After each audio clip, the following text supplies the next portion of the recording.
Good morning. Welcome back to Breakfast Television. Thanks for starting your day with us. With the fall season comes shorter days and cooler temperatures. Tara Brousseau Snider from the Mood Disorder Association of Manitoba joining us now with ways to combat seasonal affective disorder, which we might not be experiencing right now because the weather's been so beautiful, but it is inevitable for a lot of people. People that get it are starting now because with the later mornings in terms of when the sun comes up, that's what affects you. So even though people are able to get outside, that's great because that's one of the ways to combat it.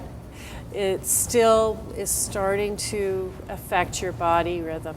Okay, so what exactly is seasonal affective disorder? It's not simply like oh, I miss summer sort of feeling. It's more to it. Oh, it's a change where your body goes through almost a hibernation. So you start to eat more, you want to sleep more, you isolate, you feel very sad, and it's as the light starts to disappear, you lose your energy. So how many people are affected by SAD? In Manitoba, it's about 2 to 3% of the population, so it's about 20 to 30,000 Manitobans. Primarily, the majority of them are women. Interesting. And you were saying that now, even though it's still nice out, you can start to feel those effects just knowing kind of what's coming. It's harder to get up in the morning because the sun isn't there, and so you're pushing yourself. And if you have it and you notice that you have a sad time, and it's the same time every year, then you're seasonal affective prone. And so that is where you might want to start making sure you get into a routine and maybe doing some light therapy. Yeah, let's start with some of the things we can do before we get to the light therapy. Every day we can make sure we're exercising. That helps. That's just great, Courtney. Yeah, it's really important to do that. It's important to eat well, important to get to bed at the same time, and make yourself get up in the morning at the same time. And it's harder and harder for people with SAD because the light goes, so they're getting up in the dark, and that's what they're finding difficult. Right. A lot of people are getting up in the dark, they're going home in the dark in winter, and you're saying try to optimize the sunlight while you have it. Get outside if you're able to. Get outside. It's really interesting.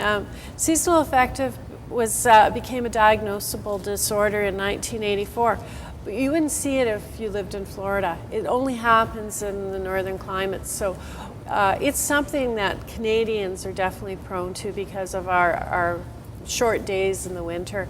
It can happen at different times of the year. It can happen in March with a change in light. It can happen even starting in August, but primarily it starts to happen now.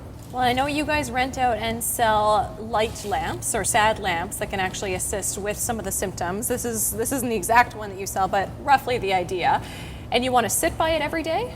You sit by it in the morning, 20 minutes to 30 minutes, and what it does is it gives light therapy to you, which changes the patterns of how the serotonin is occurring in your brain.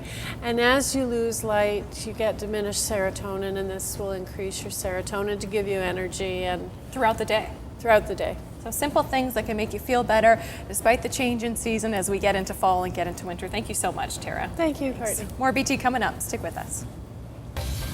BT Health is brought to you by Sindan Group of Pharmacies, a comprehensive approach to wellness.